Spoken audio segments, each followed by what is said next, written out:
Welcome to our channel.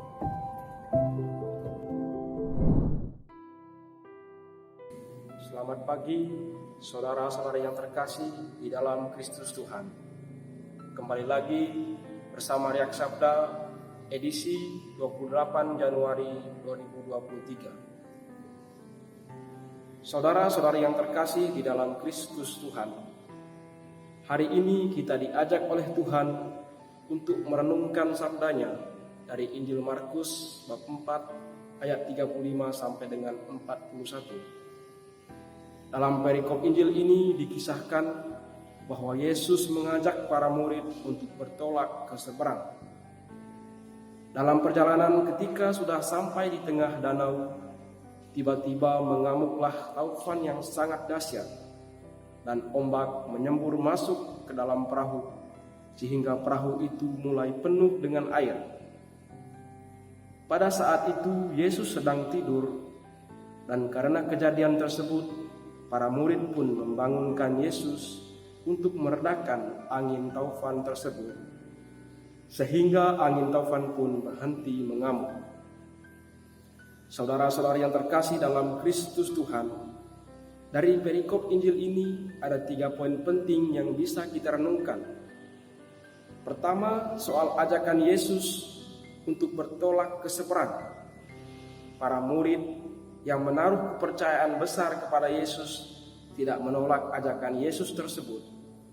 Mereka menurutinya tanpa berpikir bahwa di tengah perjalanan nanti ada gelombang besar yang bisa saja menenggelamkan mereka. Kemudian yang ketiga adalah soal Yesus tidur. Pertanyaannya, mengapa Yesus tidur? Mungkin para murid tidak mengajaknya untuk berbicara. Para murid sibuk dengan kesibukannya masing-masing. Akhirnya Yesus ngantuk dan tertidur. Kemudian poin yang ketiga adalah para murid membangunkan Yesus ketika gelombang besar datang. Saudara-saudara yang terkasih di dalam Kristus Tuhan, perjalanan hidup kita masing-masing yang kita jalani sampai saat ini adalah bagian dari rencana Tuhan. Apapun pekerjaan kita, apapun status kita, itu semua adalah rencana Tuhan. Dengan kita menjalani pilihan hidup kita masing-masing, berarti kita tidak menolak ajakan dari Yesus, sama seperti yang dilakukan oleh para murid dalam bacaan Injil hari ini. Kemudian dalam perjalanan untuk menjalani kehidupan kita mungkin terlalu terobsesi dengan pekerjaan, sehingga kita sibuk terus dan akhirnya melupakan Tuhan.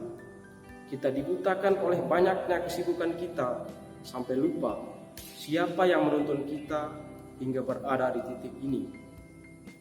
Kita tidak pernah berdoa, kita tidak pernah datang ke gereja, dan akhirnya ketika kita diterpa bencana barulah kita kalang kabut.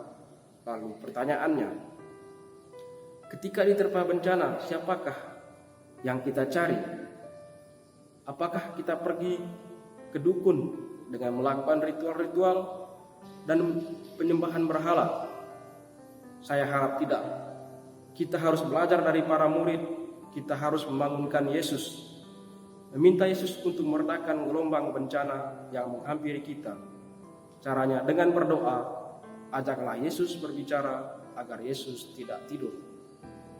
Saudara-saudara yang terkasih dalam Kristus Tuhan, semoga bacaan Injil hari ini mampu menyadarkan kita agar kita selalu berbicara dengan Yesus melalui doa-doa kita, sehingga Yesus tidak tidur dan kita pun bisa dijauhkan dari segala mara bahaya.